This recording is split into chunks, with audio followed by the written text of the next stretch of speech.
Hey, Sagittarius, welcome to your mid-September reading. So, before we get into these cards, what I am hearing from Spirit is everybody always benefits from a nice deep breath.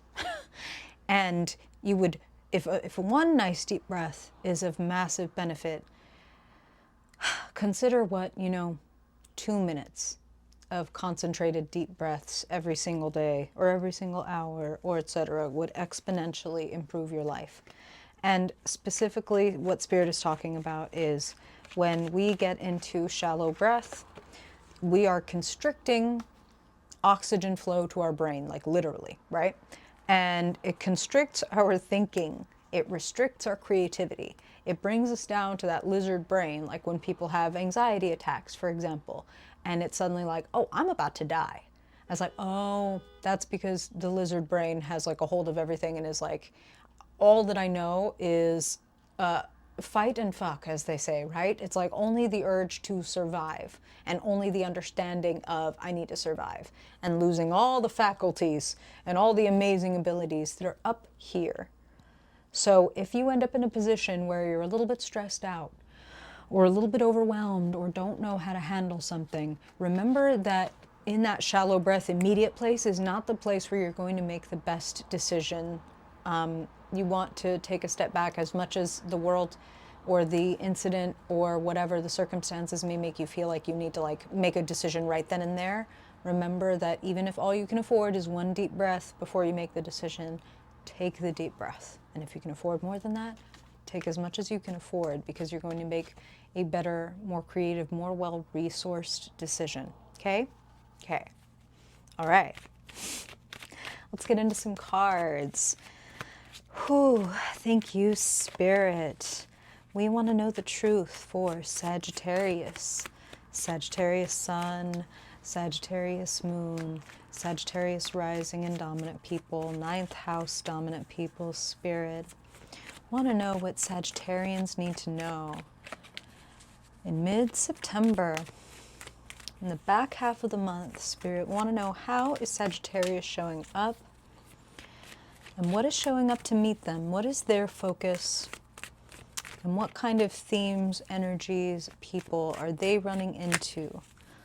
What do you want to make them aware of, Spirit, for their highest good? Always for their ease, abundance, fulfillment, understanding, joy.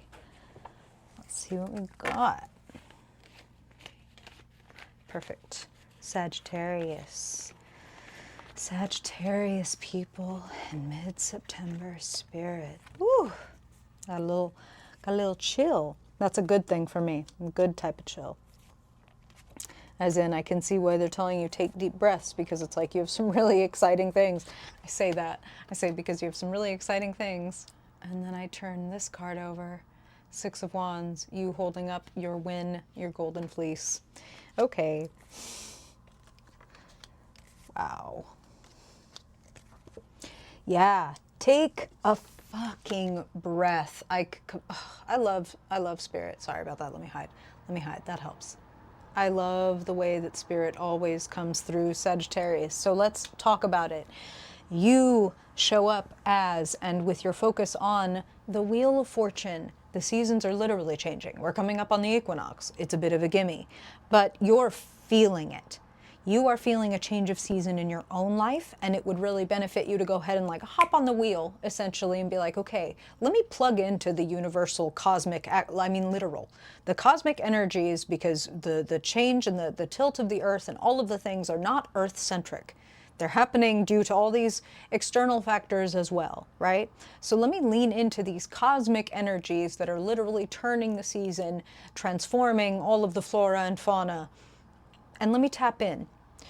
We're about to enter the harvest time. King of Pentacles shows up as the current situation.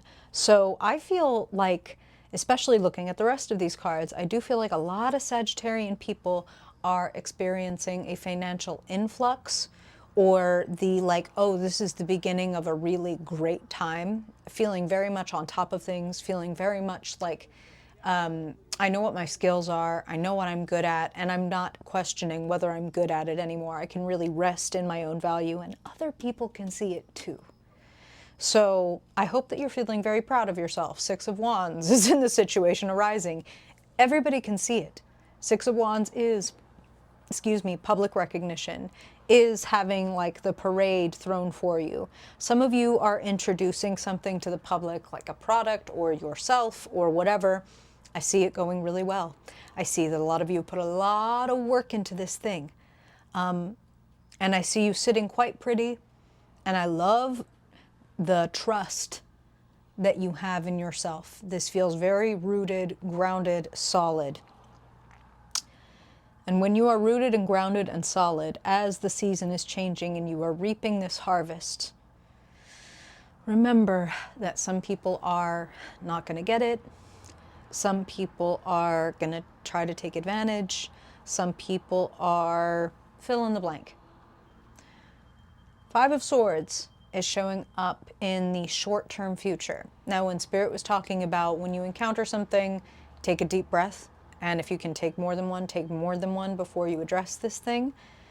The Five of Swords in the long-term future, the High Priestess. Now, I'm not one to leave you on a cliffhanger, so we are going to pull another card to see what is beyond that kind of watch and wait period that the High Priestess is talking about. Like, say less.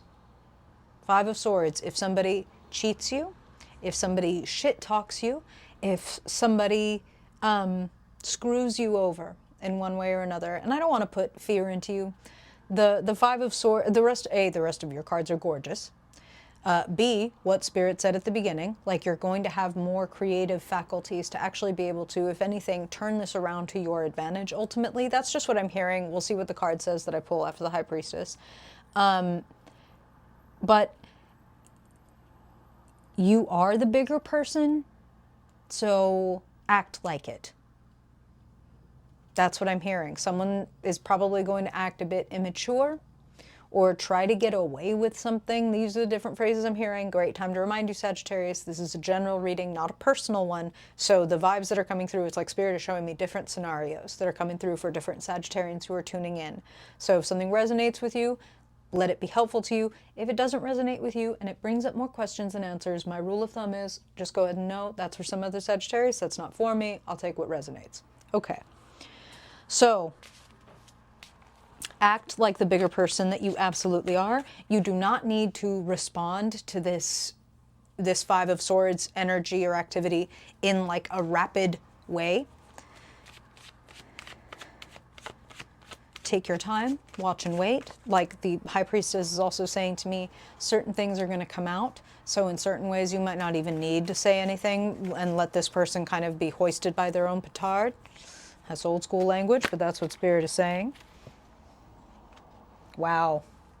So what's on the other side of the High Priestess? Two cards for moving forward in a clearer direction with great purpose, determination, and a sense of like, oh, I know exactly what I need to do. And knowing exactly what I need to do does not mean I know how to avoid all of the obstacles. It means I'm prepared to meet any obstacles that want to show up for me. And you know that we love to see the Six of Swords follow the Five of Swords. Here comes the clarity and the truth and the lesson that needed to be harvested from the pain, the wounding or the betrayal of whatever this Five of Swords immaturity is. You are going to take what you need from that and actually, like they said, you're going to be able to turn it around and make it into something better. So when the friction comes up, please take it as a nod from the universe that like, okay, here's my chance. And this is what they're saying. For some of you, this is something that you've encountered before in different ways. Like, oh, this is that same pattern showing up in my life again. Like, I get really close to a person and then they switch up on me or whatever. Like, it's going to be different patterns for different people, but it's like, this rhymes with that person from 3 years ago, and that rhymed with the person from 7 years ago, and more than likely, something rhymes with the way that I felt when I was really young. And maybe a caretaker made me feel this certain way. Just saying, Sagittarius, you think about it. Your mileage may vary. Let me know in the comments. Three of Pentacles is the heart of the matter. Collaboration is also key. So perhaps one of your collaborators or would-be collaborators falls out or falls short, don't let that make you think that this has to be a solo mission.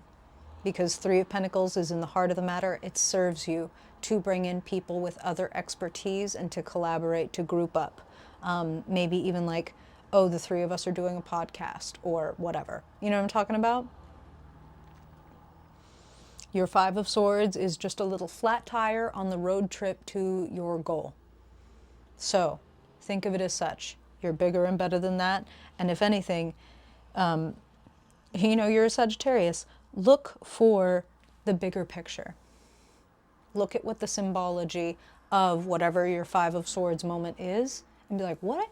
If I just had to think, just for argument's sake, that the universe was a benevolent place that was teaching and showing me something for my own evolution and my own growth and happiness, what would the mirror of that experience be showing me? Like, do I need better boundaries?